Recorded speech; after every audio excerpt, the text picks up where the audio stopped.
नमस्कार मित्रांनो, जय महाराष्ट्र। शिंदे पिता पुत्रांचा 800 कोटींचा घोटाळा उघड। तर कोणत्याही महत्त्वाची बातमी बघूया। महाराष्ट्रात 108 क्रमांकाच्या रुग्णवाहिका सेवेच्या कंत्राटात 600 कोटींची टेंडर काढण्यात आलं। या घोटाळ्याचे पैसे श्रीकांत शिंदे मेडिकल फाउंडेशनकडे वळविण्यात आले आहेत।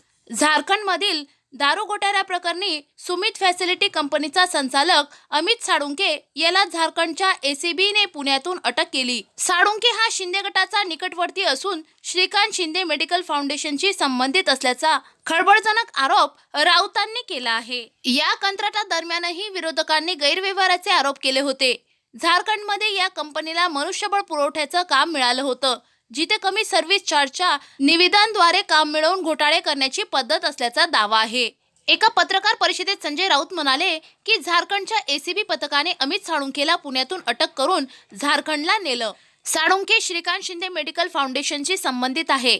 या घोटाळ्याचे पैसे फाउंडेशनकडे वळविले गेले। हा 800 कोटींचा घोटाळा आहे आणि याचे धागेदोरे मंत्रिमंडळापर्यंत पोहोचतात।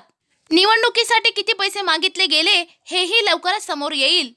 मंत्रिमंडळात साफसफाई करण्याची गरज आहे, असा खळबळजनक दावा संजय राऊतांनी मुख्यमंत्री देवेंद्र फडणवीस आणि शिंदे सरकारवर केला आहे।